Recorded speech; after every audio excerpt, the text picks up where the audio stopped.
Your downfall.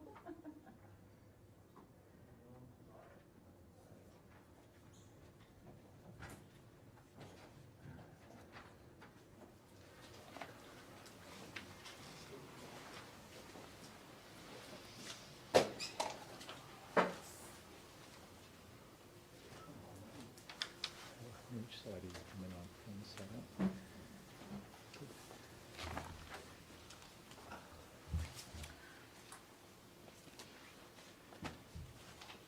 Kia ora koutou katoa, tēnei te mihi nui, kia koutou katoa, e mā takitaki mai ana.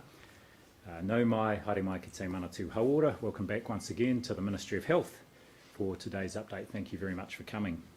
Today I'm going to just provide an update on the Omicron response as ever, and also our continued use of some of the tools available in the COVID protection framework. I'm then going to hand over to the Ministry's Deputy Director General Māori Health, John Whaanga, who will provide an update on the Māori response component of the Omicron outbreak. First of all, on the latest numbers today, there are 18,423 new community cases of COVID-19, with 913 people in hospital, 28 of whom are in ICU or high dependency unit. That's quite a drop from yesterday, and the vast majority of that drop is in the Auckland region. Quite a big drop in cases there, which fits with the drop in hospitalisations there, which fits with the drop in cases we are seeing there as well. Sadly today we're also reporting an additional 11 COVID-related deaths, and that takes our total number of deaths we have reported to 221, and the 7-day rolling average of COVID deaths is now 10. I do want to pass on my condolences to families, whānau and friends of those who have passed and that we're reporting today. Now, you will have heard the Prime Minister yesterday, of course, update everybody on the changes to the COVID protection framework. The latest analysis we provided, as I outlined on Tuesday, confirms that significant drop in case numbers across Tamaki Makaurau and in all 3 DHB areas, and that's been accompanied now a few days later, perhaps about a week later, with a drop in hospitalisation numbers. And the drop in the total case numbers across the motu is reflecting that significant drop in Auckland. So in the 7 days to the 20th of March, there were 24 new cases per 1,000 people in the country, compared with 27 per 1,000 the week before.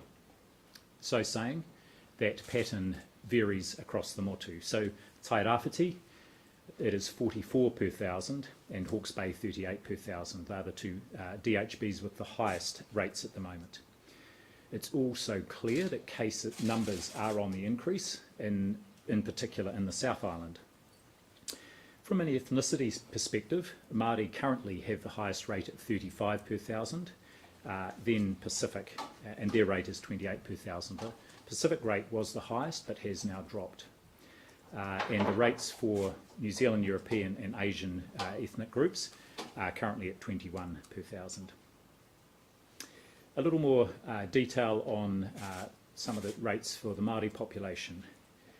There has been a decrease in the number of cases amongst Māori reported nationally for that week to the 20th of March. There were just over 27,000 cases, as opposed to around 30,500 cases the week prior. However, despite that drop in case numbers, there's been an increase during that week in the number of Māori who were hospitalised. It was 232 in that week to the 20th of March, compared with 202 the week prior. Again, we always tend to see this lag in hospitalisations behind case numbers. In terms of actual case rates for Māori, they are the highest in Tairāwhiti, at around 112 cases per 1,000, and next highest in the Hutt Valley DHB, followed by Hawke's Bay and Bay of Plenty.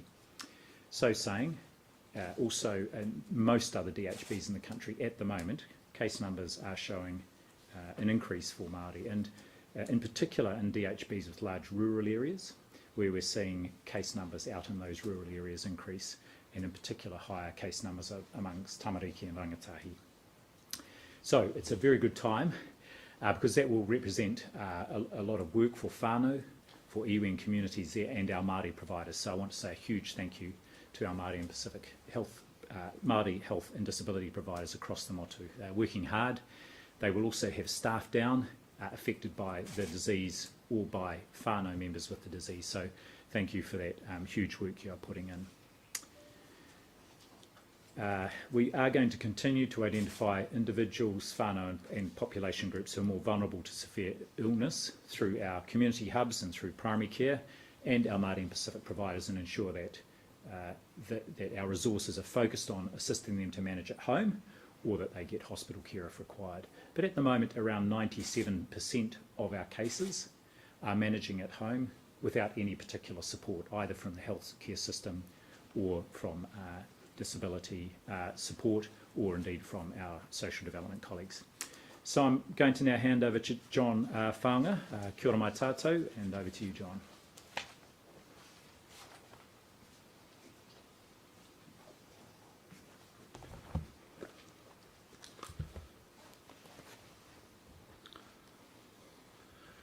Tēnā koe Ashley, o te atu rā, tēnā koutou katoa. E rere ana nā tai o mihi kia koutou e mātakitaki mai ana i tai wiwi, i tai wāwā, tēnā koutou katoa. Tēnā koutou i rungi o tātou tini aitua, e hinga mai nei e hinga atu rā. Ko koe tērā e wira, haere atu rā, o te atu rā koutou. Koutou katahi anō ka mate i te mate korowhi, kowhiori nei. Haere atu koutou ki te tini ki te mano, mai mai rā, ko koutou kia koutou, ko tātou kia tātou, huri rauna tēnā no tātou katoa. Today I'll be providing an update on the Māori response to COVID, highlighting the work we've been doing across the sector to support whānau Māori and to keep our community safe. Last December we released the COVID-19 Māori Protection Plan to guide the health and disability systems actions throughout the Māori COVID-19 response. The plan focused on two key outcomes which have remained central to our work. Firstly, protecting Māori communities by increasing vaccination coverage. And secondly, building the resilience of Māori health providers and whānau so they're able to respond to the new environment created by COVID-19 and its long tail. Implementation of the plan is well underway, with progress being made in several areas. This includes gaining new insights into vaccine hesitancy, looking at how we can ensure our providers are supported to sustain their work, and supporting the delivery of clear, tailored communications for our whānau. For the Māori vaccination rollout, we continue to work closely with Māori health providers, district health boards and iwi to increase vaccination coverage amongst Māori, especially our tamariki. Our communications and engagement focus covers a range of efforts to promote vaccination. Booster advertising activity continues with the It's Time to Boost Your Whānau Protection campaign. This campaign has now entirely replaced the earlier Big Boost campaign with a more holistic messaging that focuses on the key motivator of protection and the need to ensure all our whānau members are vaccinated. The Karawhiua campaign also continues, and I want to acknowledge Te Puni Kōkiri and Te Hiringa Hauora for continuing to share positive content with whānau Māori in a way that resonates with them and encourages them to make informed decisions about their health and well-being. In addition to our booster and paediatric campaigns, Māori health providers have been partnering with DHBs across the motu to implement sprint strategies that support the Māori vaccination rollout. These kaupapa continue to demonstrate the need to take innovative approaches to reach equitable health outcomes. For example, at Te Tairāwhiti, the sprint event titled Super Shot Kids was staged at 3 separate locations, including Mangatu Marae. In the Lakes area, they hosted sprint events at Ōwhata Marae, Waititi Marae, with a further pop-up event at Ōwhata Marae for a second time last weekend, and a drive-through at Whakarewarewa Village Car Park. And in the Bay of Plenty, there have been a range of events that we've been held recently across Whakatane, Opotiki and Kawerau. Several clinics were held in rural communities to help reach more remote whānau and increase their vaccination uptake.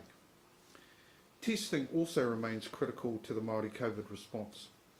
So to ensure the equitable distribution of rapid antigen tests to whānau Māori, a network of 29 Māori-led providers has been established. And so far, nearly 6 million rats have been delivered to this network, and approximately 1,000 community partners have received their RETs, with over 300 plus iwi and Māori organisations also engaged in the portal to provide supplies. I want to mihi to all our kaimahi hauora, Māori health providers and Māori partners across Aotearoa, who have been working tirelessly to ensure our whānau are getting tested and vaccinated. Ka nui te mihi kia koutou katoa. To make sure our providers can continue supporting whānau throughout the Omicron response, nearly $27 million has been allocated under the recently announced Maori and Pacific Omicron response package. Importantly, a portion of this fund is focused on supporting workforce capacity and well-being, which is a significant issue we've heard about from the sector.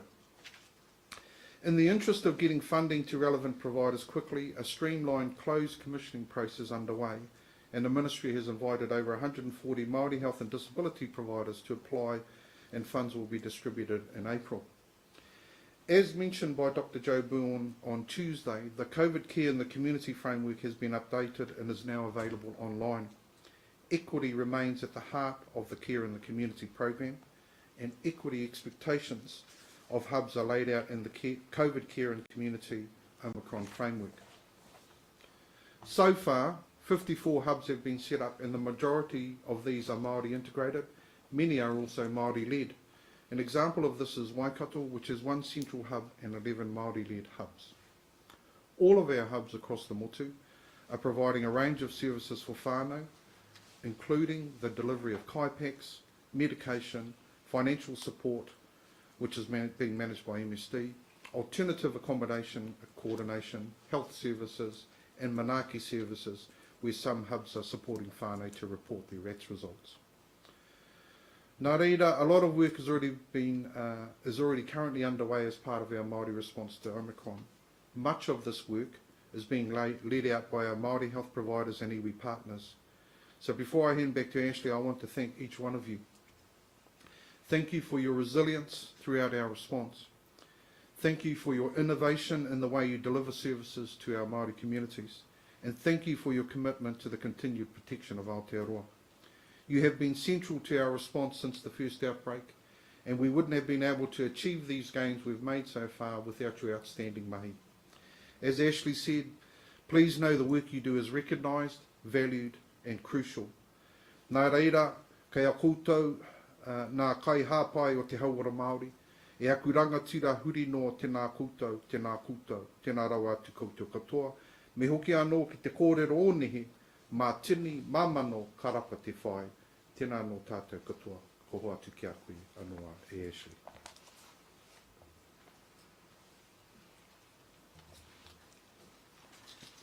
Kia ora, John. Thank you very much, and I want to acknowledge the leadership you and your team have provided over these last 2 years. It wouldn't be a standout without me giving boosters a plug.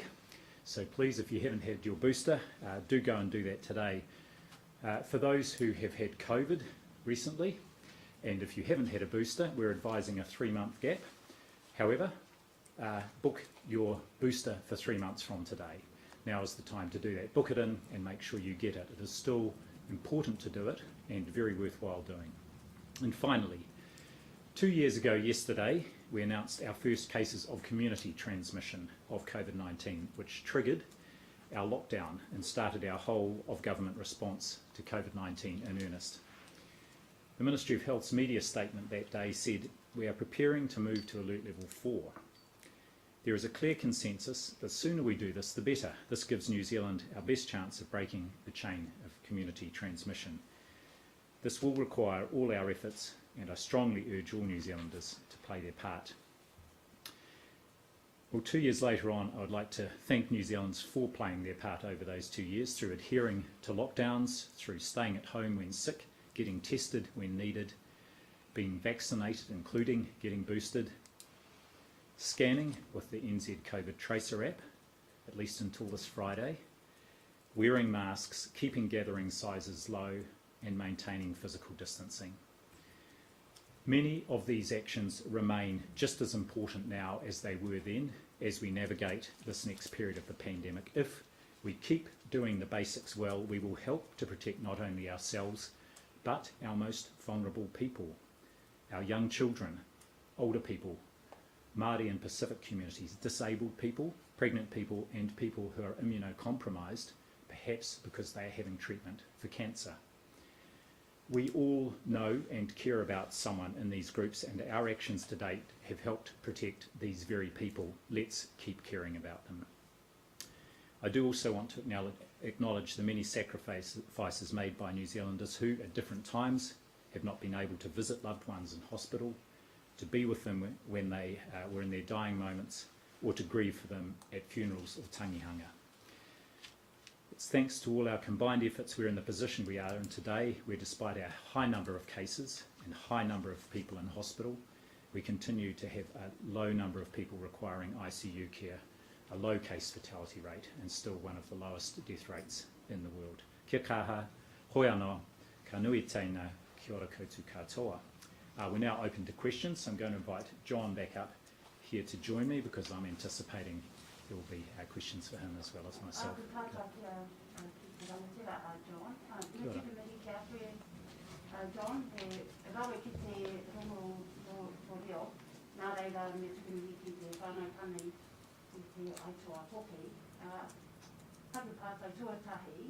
Why has it taken so long for the MOH to roll out this strategy, knowing full well that iwi and hapu have been wanting this back in 2020? In fact, the current plan is the third strategy we've had in place. So actually we did have an initial strategy in 2020. We revised that strategy in 2021. And late last year we revised the strategy again for the protection plan. So we've had a plan in place. We mightn't have done as well in advertising it so that people knew it was in place, but it's certainly driven our response to equity and te tiriti. So the current plan is not just a recent creation. It builds on a foundation we developed over the last 2 years. However, there are still kōrero that a lot of the resources aren't hitting the ground, particularly in those rural areas. So while there has been good engagement with hapu and iwi, there are some pockets of hapori that aren't getting the resources. I think, well, I'd put it this way, I think there are still pockets of the country where we have to do better to increase access to vaccination services and COVID-related services. But also we've built some strengths and some foundations. If you look at the range of mobilised services we now have in place compared to 2 years ago, not only providing benefits for COVID, but reaching out to those communities, like you said, that have found it difficult in the past to be able to access. So we do recognise there are areas of the country we continue to need to do well, not only in the rural areas, I might add. There are some of our urban areas where we know we still need to work well too. But if you look at the range of different services we've got in place, the range of mobilised services, the different ways we're delivering health services related to COVID, it's a huge improvement on where we were 2 years ago. Is the Pākehā modelling showing a decline in the rates amongst Māori the same as the modelling that is coming through, say, with Taupapa Uruta? And when does your modelling show we will see a decline? I'm not sure what the difference is between, or if there is a difference between those two modelling. Ashley can talk a bit more about the detail of that. But what I would say is we're trying to make sure that we get the best advice from our experts in country, both Māori and otherwise. So we're always up for hearing for advice or further guidance from people, from some of our scientists, from some of our academics, for instance, and how we can improve. So I don't see those things as necessarily working in competition from each other. We draw advice and guidance. We are often challenged too, quite properly, from people to do better. So all of those things add to the mix, I think, and range of advice to make sure that we've got the best program in place. So when are we going to see a decline? A decline in the rates and the infection rates. So we're currently rating high. When will we see a decline in that? My understanding from the consolidation of the expert advice we've received is that we will continue to see peaks around the country for the next 2 or 3 weeks. And I think the other big message from our experts is that we will continue to see peaks as we move into winter, for instance. Possibly not as severe as what we're currently experiencing, but we will see them coming ahead. Why is it taking till April to get that targeted Omicron Māori funding? The 27 million, you said it was going to be ready in April? Yeah, so that's off the back of funding we've been providing out. We've invested over $250 million in the Māori provider network and Māori providers in the last 2 years. the biggest central investment in Māori provider development in the last 25 years. We are building on top of that, but we've also got to make sure we've got a good process there. It's not just a matter of getting funding and putting it out the door. We have to engage with them providers. We have to make sure that we understand what their needs are so that we can provision for that in contracting, and that's not something you do in a 5-minute telephone call. And yesterday's sort of loosening of restrictions, are you concerned that's going to disproportionately affect Māori as we continue throughout this outbreak? I think off the back of the advice from Sir David Skeggs and the group there, it's very clearly based on science and our ability to continue to protect the country, and the fact that things have changed.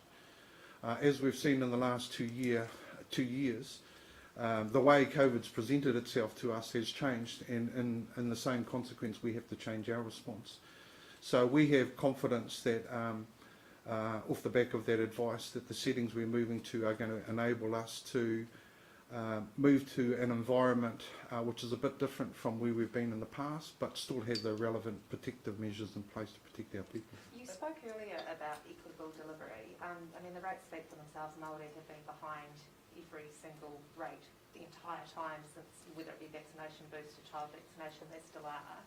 Do you think it has taken too long to get to a point where equitable delivery is actually happening? No, because I think equitable delivery is an ongoing challenge. It's not a one-off challenge. It's not just a challenge in relation to COVID.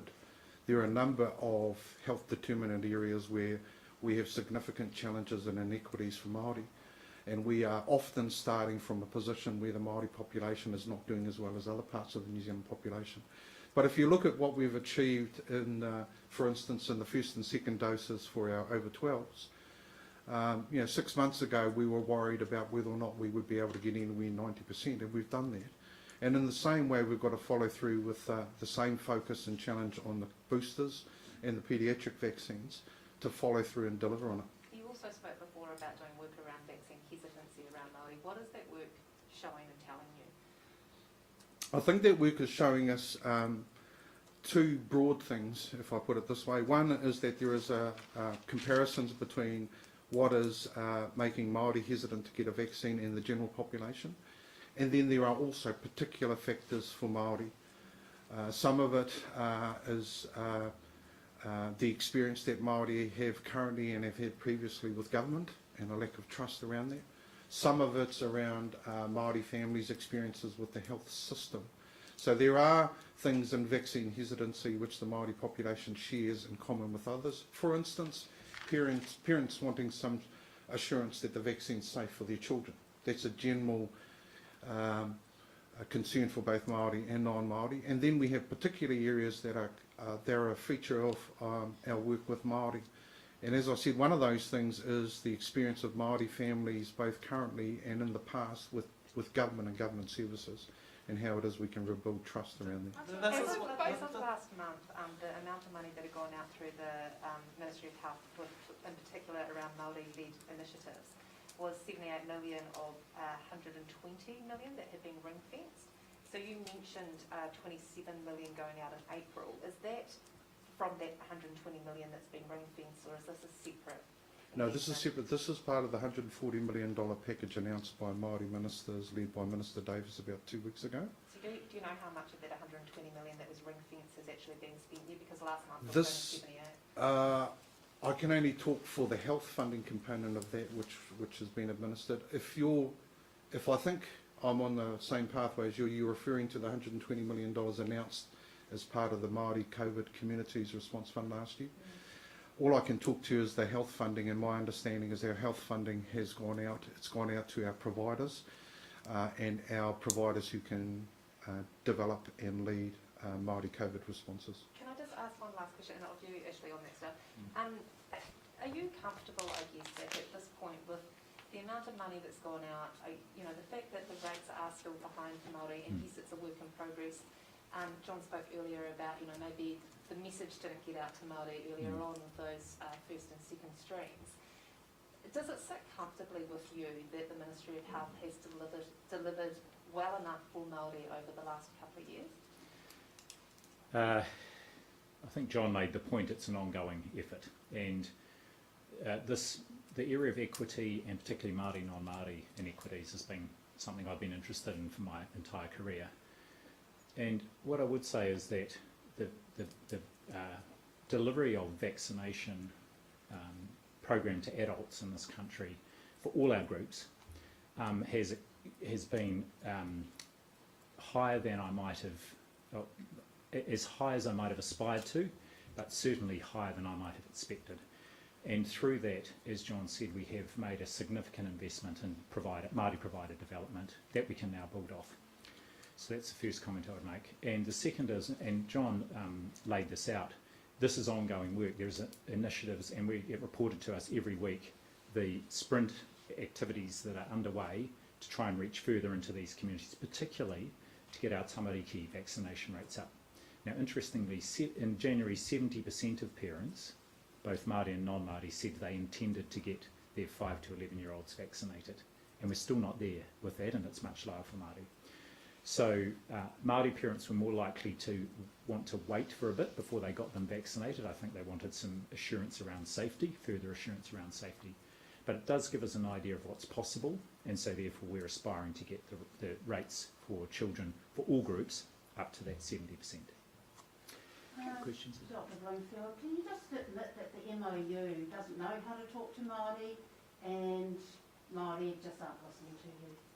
Well, I think if you're meaning Manatū Hāora, I have a different view. I think we do know how to talk with Māori, and one of the first things I did when I took this role on almost 4 years ago was re-establish our Māori Health Directorate, and I'm very pleased I've had John Whaanga leading that for the last 3.5 years, and that has stood us in good stead through what has been a profoundly challenging couple of years through this pandemic.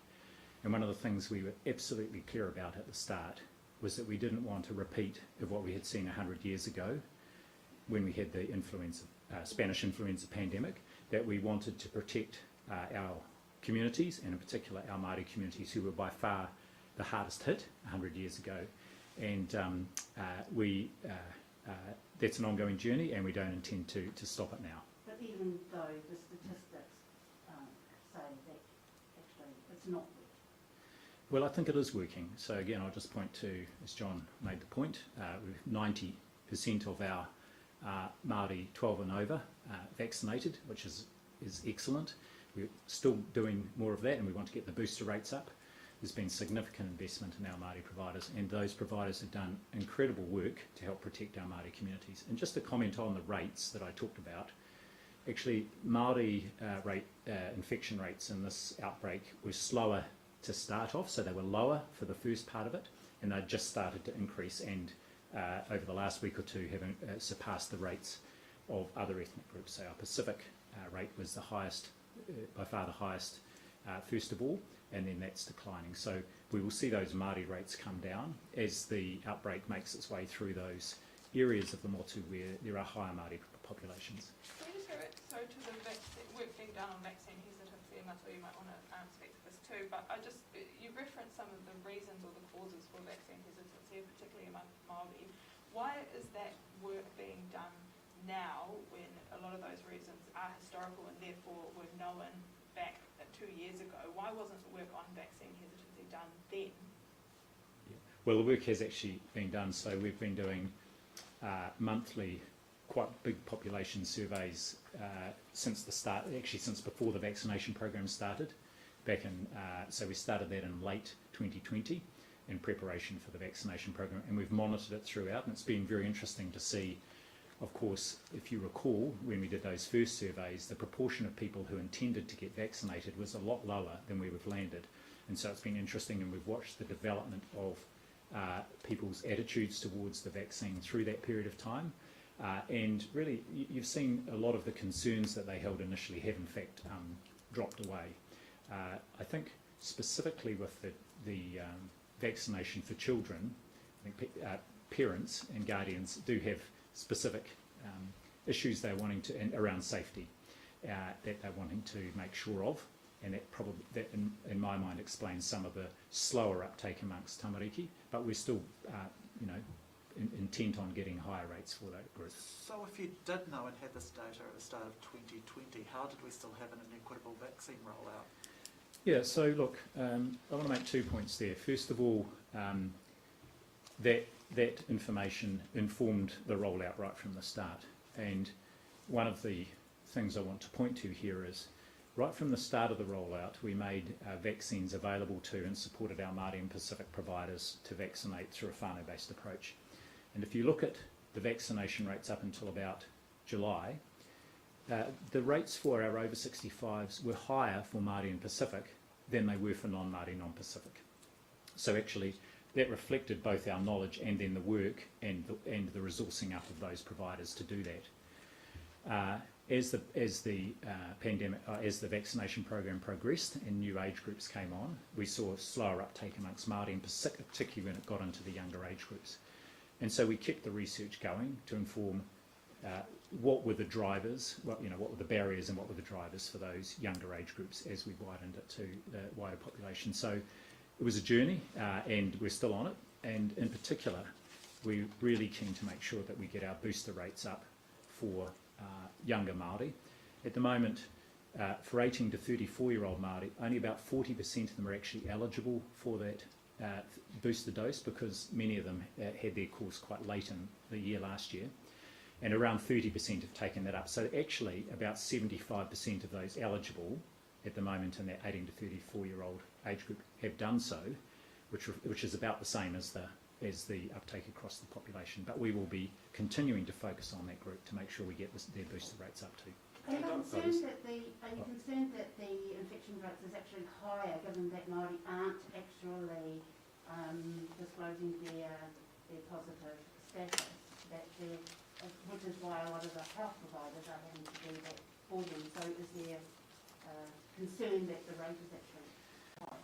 Well, if it is likely higher across the population, there's no data we have that suggests that one group or another is less likely to either test and or report their infections. And in fact, the reason we know that rates are highest amongst Māori at the moment is because they are testing and reporting that, and we'll keep encouraging that. And as John outlined, there are a lot of rapid antigen tests right out with our network of providers and iwi and others to make sure that those communities that need them have got them. How much higher do you think the rate is? I couldn't say. We just can't really say that. But what we can do is, on the assumption that the proportion of people who are testing and reporting remains pretty constant, then we can monitor that rate over time. We know it's highest at the moment, and we'll be looking for it to come down. On the eventual decision around the shift from red to orange settings, what kind of factors will you be looking at and giving advice on that, and specifically what impact would removing the indoor gathering limits have on things like case numbers and hospitalisations? So we've got a range of criteria, and forgive me, I'll have to come back to you after this on just what the criteria are, because that assessment is led by our Director of Public Health, Dr. Caroline McIlnay. One of the things we're going to augment that with when they redo it on Tuesday is we've got all our regional hubs around the motu are going to provide input in terms of what they're seeing around care in the community, the proportion of people accessing that, what their needs are, any vulnerable groups who are particularly affected at the moment right around the country, and we'll get inputs from our public health units as well. So we'll look at hospitalisations as well as what's happening in general practice and in the community, and that will inform the advice around that move down to potential move down to orange, or the advice we provide to Cabinet. We're comfortable, given the current high vaccination rate and where we are in the outbreak, that the move to removing limits in indoor settings, remembering with the continued use of masks appropriately, and most importantly, people continuing to stay home if they're unwell, will continue to provide a high level of protection. And of course, very comfortable with the removal of that limit on outdoor gatherings, which we know are low risk. That now, removing those limits? Or Sorry? You're saying you're comfortable with that now? What do you mean? We're comfortable that, Friday night there is the change in the limits even under the red setting. So the indoor limit goes from 100 to 200, and the limit in outdoor gatherings is removed. We're also comfortable that when a move to orange is made, that we will be confident that the risk does not increase a lot with the removal of that limit on indoor gatherings, So, which so we're even coming. presently there wouldn't be a great risk of increasing case numbers and hospitalisations, you're saying? Well, at the moment, we're still in red. And remember, we're watching on a day, yeah, from red to orange, but that's not scheduled to happen for another, 10 days or so, I think. And it will be on the basis of our advice. If you asked today, should the country move to orange, would you advise it? Not today, no, because we're still clearly in an outbreak. We know that it is waning quite quickly in Auckland, but it is still quite active in the rest of the country, and we look across the country. Because it sounds like you're confident that that shift could be made today. No, I'm not confident, but I'm confident that when it is made, and the decision will be based on what's happening with the outbreak, that, and the question was around that the removal of indoor limits, indoor gathering size limits, that won't create a big jump in increase in the risk. Will the changes that the government announced yesterday and due to occur on Friday, will they increase the rate of spread of the virus? No, we don't think they will make a marked difference. And remembering that we're still in red settings, so and for the time being, COVID vaccination certificates kits are still required, masking is still required.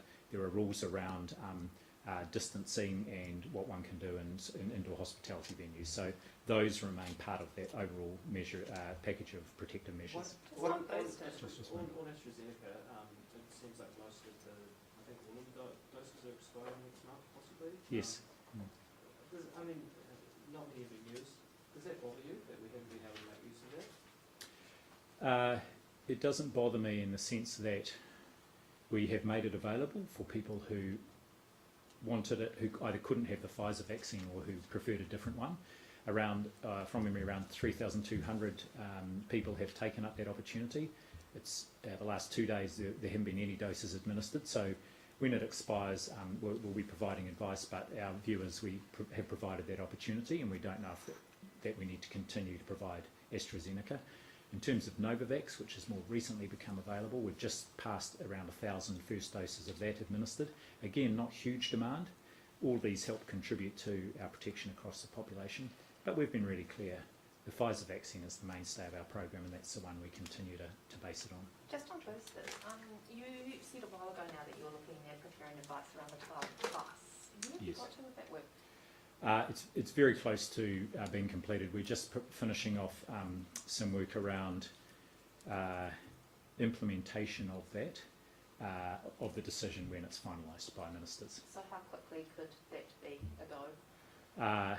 Within the next couple of weeks. And just on, I think you made a change a couple of weeks ago around 17-year-olds. Is that a definite thing now? 17-year-olds can get the booster, and has that message gone out? Yes, and it wasn't a change. All I did was clarify that with the vaccine, as with any medication, they can be prescribed off-label. I think I said it was under Section 29. It's actually under Section 25 of the Medicines Act. Any prescriber can prescribe a medication off-label, and it would be off-label because it's not been approved in under 18s as a booster. This is the Pfizer vaccine in New Zealand. But any prescribing practitioner can, after a conversation about the risks and benefits, prescribe and or administer a medication to someone off-label, and that would apply to the vaccine. Actually, for anyone under age 18, but in particular there was interest for 17-year-olds who might be going to university and at higher risk of going into a hostel. So you're comfortable that the people who are administering do know that any 17-year-old or 16-year-old for that matter is fine to get it? Yes, and in fact we sent a communication out to our primary care sector just clarifying that that they could on a case-by-case basis do this. It's on prescription. On other advice that you've been looking into, you said you were looking into a 4th dose of the vaccine. Where are we at on that? Yes, and I said Tuesday I was expecting advice this week. In fact, the advice I received on Tuesday afternoon was that the technical advisory group would like another week to consider it. And the main reason here is that the evidence is quite scanty here. It's emergent, and we'll really be just looking and seeing what other countries are doing. So saying, I'm approaching this from the point of view that is there a good reason not to offer a 4th dose if there's evidence of waning immunity, and there is some evidence for that. not to offer a fourth dose to our most vulnerable population groups, particularly older people, and you see a number of jurisdictions are already doing that. Just for a colleague in the South Island, are you concerned about the surge of COVID cases in the South Island? Well, I'm concerned about people with COVID anywhere. It's not unexpected. And I mean, one of the interesting things, if you look at Christchurch Hospital, I think they've got just about, today it's 53 people in hospital, whereas if you look at the Auckland hospitals, yesterday at least, two of them were up over 200. So far their hospitalisation rate hasn't gone up quite so much. And I think in part that's because they're keeping people out of hospital, for example, older people in aged residential care. And the DHB's got about 30 to 40 of their staff supporting aged residential care every shift because they've got staff off. So I think they're doing some great work right across the system to support people to stay well at home or indeed to be looked after in aged residential care. So you're not concerned about that peak hitting those hospitals hard, given Canterbury does have over 500 staff off work at the moment? Oh yes, it is a concern, and that's exactly the picture that we saw in Auckland and we're seeing in other places as well. But they, like all our DHBs, have planned for this and have got contingency plans in place. Is it warranted then, lifting the restrictions yesterday, given the rest of the country is not peaked yet? So the restrictions haven't yet been lifted. We're still in red. The only thing that changes is from Friday those gathering limits increase up to 200 indoors and no gathering limit outdoors. So is that warranted? I'm comfortable with it. We looked at this hard and gave our advice. Just on the shift, the possible shift to orange, is there any argument to delay that shift to allow for more time for people to get boosted, for children to get vaccinated, and to target those groups that haven't had enough of an opportunity yet? Well, we've been had our booster program going since December, so there has been a huge effort, and we're up around 74% of eligible people have been boosted, and we continue to do that, and our childhood vaccinations keep increasing. Let's see what the risk assessment shows next week, please. Retail NZ are saying strengthen the mask exemption scheme will get rid of masks required in retail spaces. Would that ever be a safe option, do you think, getting rid of masks inside? So two things here. We've been working with Retail New Zealand and also some of the major supermarkets and our disabled community on the issue of mask exemptions. There's been a pretty clear and constant call for masks to be a requirement, a legal requirement in retail and particular supermarket settings. We haven't ever had that. However, what I would say is it's really clear that masks are a really important part of our ongoing protection, not just of ourselves but of each other. Yes, our vulnerable people can wear a mask, that provides them some protection, but one of the most protective things any of us can do is wear a mask to help protect others and ourselves. So we will keep, and masks remain a strong feature of the CPF, including in the adjusted orange setting. So we will keep supporting and pushing the use of masks and providing them out through our providers so communities can access them. Is the mask exemption scheme fit for purpose though? That's part of the issue. Yeah, that anyone and everyone's just claiming that they've got one. Yeah, that is part of the issue, and we've been looking at this for a month or so and put some options up to ministers about how that could be strengthened, trying to balance up the different experience and expectations of retailers on one hand and also our disabled people on the other hand, and trying to get the right balance there. And sorry, just tied up, is there anything targeted going that way, given that it had the 44 per 1,000 cases and also highest Māori case rate? So that just happens to be the DHB at the moment. It's got the highest rates, and of course has also had some deluges in the last couple of days. But look, they've got at the moment a low number of people in hospital, which is good, and they had done their planning, and they have got all their plans in place with the added challenge at the moment from the weather. Sorry, down back. We've got sort of had a few of the deaths in recent weeks have been people in their 20s and 30s. Do we have any more insight into those similar circumstances around that? Look, I don't want to and won't comment on individual deaths out of respect, and also just I don't think it's appropriate. But what I would say is we know that, and we saw a tragic case in Australia just reported this week of a previously well 2-year-old who died with COVID. So no one is effectively immune from getting really unwell and potentially dying from COVID. However, we also know that the people who are more likely to are those who are more vulnerable, and they're older people, but also younger people who might have pre-existing conditions or be just living in circumstances poor housing circumstances or so on. And so it behoves all of us to do what we can to protect everybody. Well, you have also said that there was a slow rise in infection rates amongst Māori. They were slower to rise. Then was there a missed opportunity there to head that off at the pass before it escalated? Well, I think that the measures in place were designed to protect everybody, including quite strict requirements under the CPF, and it may well be that the reason that it was slower to take off in Māori was because those measures were working.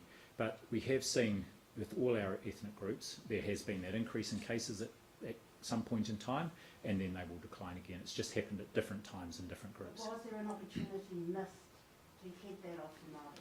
Well, I think the opportunity was taken for everybody, which was to have in place our COVID protection frame, which was designed to protect everybody, but in particular our vulnerable groups, Māori, Pacifica, disabled people and older people.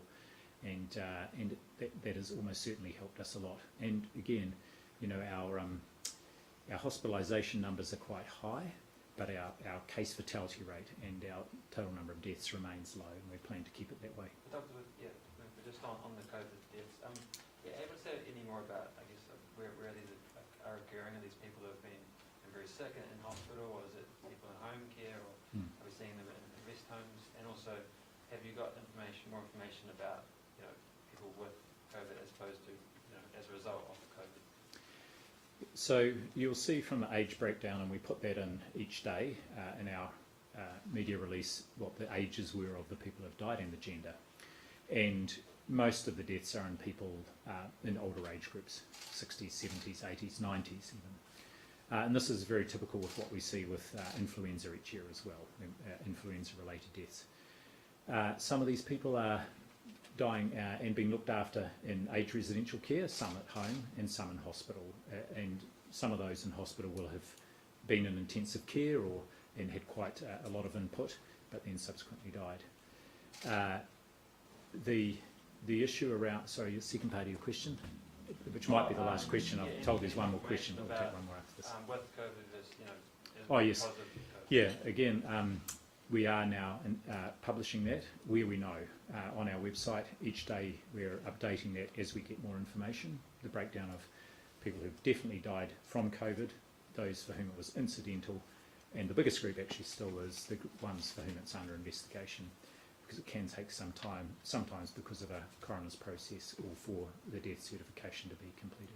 Can I just ask quickly? Two more questions. Just back on the vaccine hesitancy stuff. Given the mistrust of the system, and we know all of that historic stuff that has gone on with Māori, vaccine hesitancy wasn't sort of a new thing. That was always going to be something that would exist.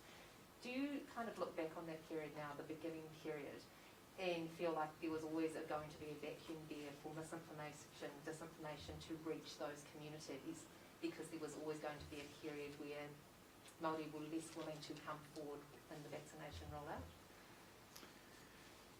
Well, the misinformation and disinformation was there already, and our job was to ensure we had really good information out there for people and really good communication campaigns. And I think on the if you just look at in the round, I think we've been incredibly successful with our program here across the population group. We've got rates that are amongst the highest around the globe, even though we had to overcome and work through with whānau, with communities, that misinformation, disinformation, and some very sophisticated efforts by those who were anti-vaccination to try and stop people getting vaccinated. So actually, I think what we've turned around was what might have been vaccine hesitancy into a very high level of vaccine acceptance. So And I think we plan to springboard off that to get our rates of childhood vaccination up again where they need to be, and also to support our MMR catch-up campaign, which you'll hear more about, and our influenza vaccination campaign this year. So we've learnt a lot, and again, I think, given what we were facing, I think the levels of vaccine acceptance we have achieved are remarkable. From a health perspective, Dr. Bloomfield, what would an endemic look like in New Zealand when it comes to COVID, and when will we know when we're there? It's a big question. If you don't mind, maybe we could do some work on that and cover that at one of the stand-ups next week. What I would say is that just make 2 comments. We are not in an endemic situation yet. There is still a global pandemic. WHO Expert Advisory Group meets, I understand, again on the 11th of April and will reconsider this question. But there's nothing to suggest globally that we are anywhere near the end of this pandemic. So we're not in an endemic situation. And even if we were, it's quite clear that endemic COVID is a different prospect from endemic flu. So we need to maintain all the actions we've got in place at the moment, even as we navigate, as I said, this next period of the pandemic. Thanks very much for coming up, and thank you, John, for your contribution today to Kia ora. Thank you.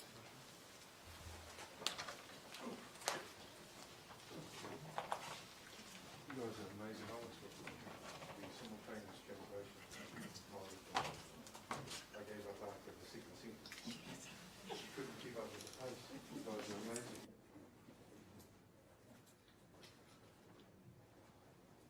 You based down here now, Claudette?